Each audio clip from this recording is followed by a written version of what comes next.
Piston doors are awesome, but now with the new honey blocks that have been introduced in some of the recent snapshots, and the most recent snapshot adding the feature that they don't stick to slime blocks, piston doors have just got considerably cooler. In today's video, I'm going to build a bunch of interesting ones. Project number one is the big hipster door. Now, for anyone who's new to the world of redstone, a hipster door is any piston door where all of the redstone is underneath the ground. So above the ground, you kind of just have the door frame, and then you can surround it with glass or anything that you want. There's no visible redstone. So I think I'm going to make this thing 4 blocks wide, because in theory this hipster door should be 4 blocks tall, and that bit there is going to be the bottom station, and then somewhere up here we're going to have our top station. These terms may sound a little bit strange, but that's because for the first time ever we're now able to use flying machines inside small piston doors. So in theory, all I have to do now is build up a kind of simple-ish flying machine. If we just place in these pistons here, I mean, that is most of the redstone all done. And then if we just extend this up, say 1, 2, 3, 4, and then place in some iron blocks, that is going to be 1 strip of our piston door, which I think we can all agree is pretty nuts. And now that we have all of the other strips in place with the alternating honey blocks and slime blocks, I think we can all agree that it's even more nuts. I mean, look at this thing. Now up at the top here, I've already installed a bump stop, so this is what our door is going to be going up into, and if you imagine, this right here is our door frame. So now all we have to do is we just have to power this redstone line, and in theory, this door should go from being open to being closed. There we go. I mean, it's really that simple. So that's a closed piston door. Now how do we open it? With some very tricky placements. I definitely should have done this bit first, that's for sure. I definitely should have done this bit first, because placing in these observers is near on impossible, but you can just about do it if you angle yourself correctly. So we just need to have observers running into those sticky pistons there, and then a redstone line in front of them, and then we just have to connect up these 2 redstone lines. And I still broke it. I still managed to break this thing, but with a few easy fixes and 1 beautiful sunset, this thing is now fully functional and looking absolutely awesome. That has to be one of the coolest opening and closing sequences of any piston door in Minecraft. And it's the first one of this video. They're only going to get better from here. And I feel like it's worth mentioning, if you do want to build these things for yourselves, there is a world download down in the description. I hope. I tend to forget those things. Moving swiftly on, the slide past door, the vault, the fingers door, I don't know what to call this thing. Now this is a concept that I actually worked on my coloured slime blocks video that I did using Seth Bling's data pack, but I'm interested to see how well it works with slime blocks and honey blocks. And flying machines. Yeah, the previous design that I used definitely did not use flying machines, and it seems like a really smart way to do it. One thing that I will say is, though, this thing is going to be absolutely huge, because, I mean, we have to have this system down at the bottom, but then we also have the exact same system up at the top. It's probably going to be one of the biggest 4x4 doors ever created, and I'm glad. Oh gosh, this is a problem. I've sent my things into space. I've began to send my my door into space. After retrieving my door modules and returning them back into their proper locations, this is what the final design looks like. It is incredibly tall, pretty slim. Okay, it's quite a slender thing, but it's very big.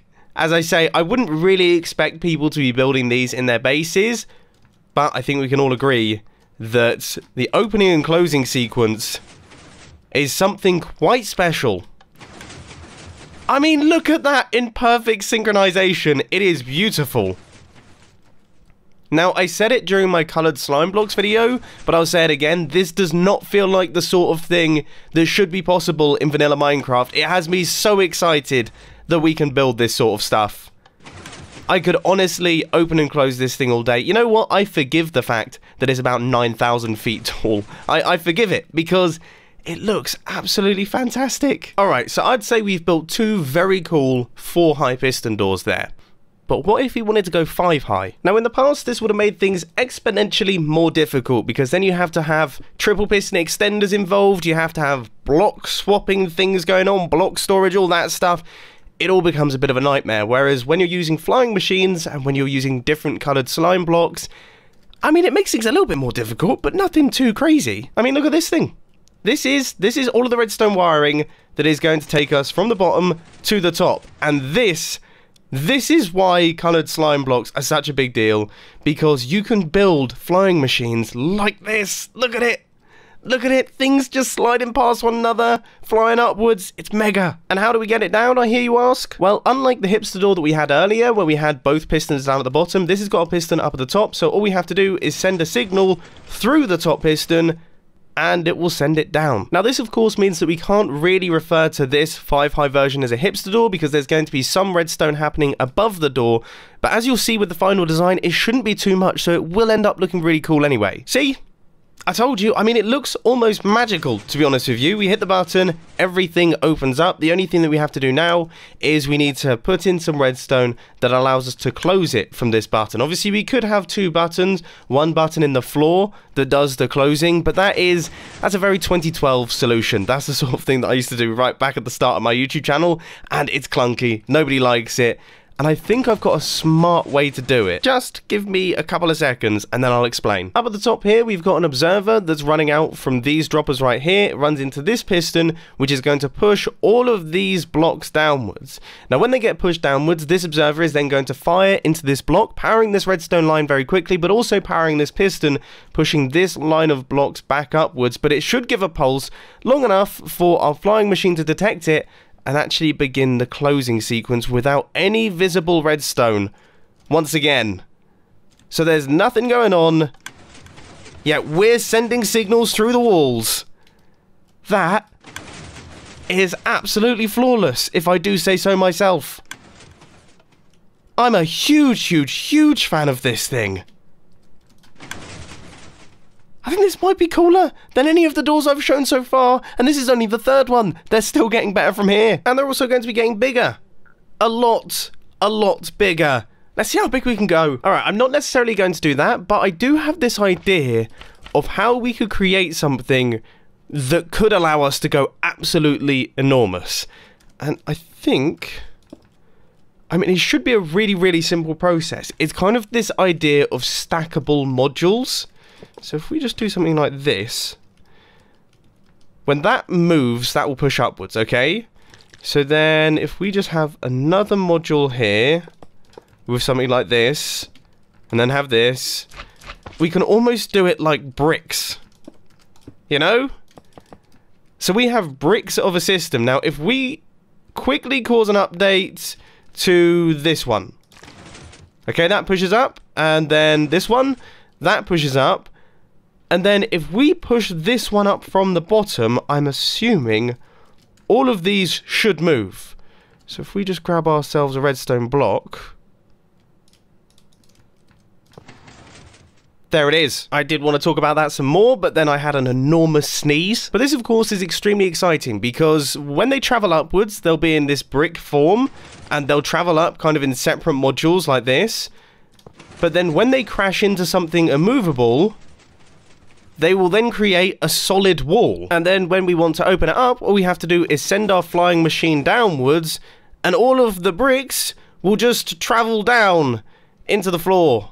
And then they'll create this structure again. The only thing that we have to do to get this thing to open properly is we have to update down the line of the flying machine so that the modules get separation before it starts working. My goodness, that made it sound a lot more complicated. I both love it and hate it when that happens. I love it because it makes me sound smart. I hate it because it means that nobody understands what I'm talking about. All it means is I have to send a redstone signal to this piston, then I have to send a redstone signal to this piston, then this one, then this one, and then this one to activate the flying machine. And I've done that, just making use of observers. And it actually works. Oh my goodness, it actually works. And there is our door closed. And then if we update this piston right here, so we'll have a redstone line there. There is our door opening. This is going to be a huge hipster door. Oh my goodness! Honey blocks are the best blocks in the game. This is nuts. This is totally nuts. Now, we know what you're thinking. Right now, it doesn't look that impressive because it's only 1 block wide, but I am in the process of expanding it out to be 14 blocks wide. It is worth mentioning that all of the piston doors that I've done so far in this video are expandable horizontally as far as you like. You can build them as far as you like, within reason. I mean, going 1,000 blocks, you're going to have to start getting chunk loaders in place, and it's going to be quite complicated. This is already starting to look totally bonkers. I'm just placing in the activation circuitry, and man, there is something always very cool and industrial looking about loads and loads of observers, just in lines like this with their arrows pointing around. Crazy. But what is very interesting about these doors is that although they're big, they're not actually that difficult to build. Unlike other large piston doors, or even 4x4 piston doors and things like that, with loads of circuitry involved, you have to do a lot of thinking, whereas all of these are just repetitive patterns. Once you've built this one layer, this one strip, then you know how to build it. All you have to do is just place the things next to it and make sure that you don't place slime next to slime and you don't place honey next to honey, because that will end in a bad day. No bad days, but a surprisingly long amount of time later, here we are. The door frame is in place.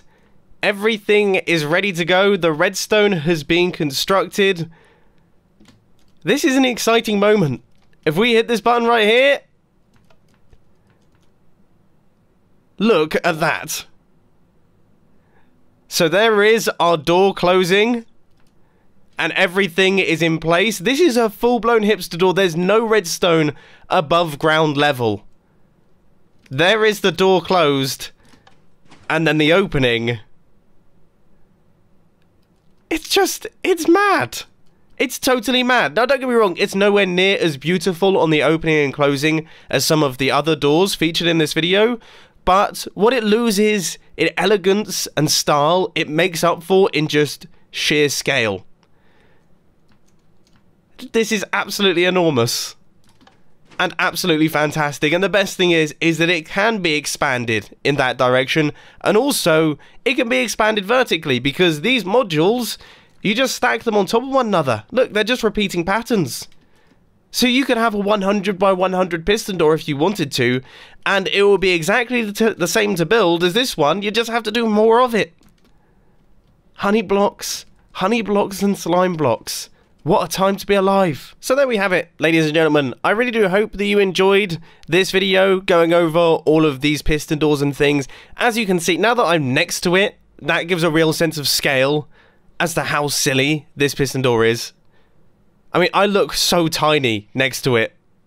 It's almost comical. So on that point, I hope you enjoyed, and I'll catch you again in the next video. I can't wait to do more honey block stuff. It's all I'm thinking about. Okay, that's not quite true. There is one other thing that I'm thinking about. When am I going to get better? I've been snotty and throat hurty and headachy for like the past 2.5 weeks. I don't know what's going on with me. My body is letting me down. I want to use honey blocks healthy.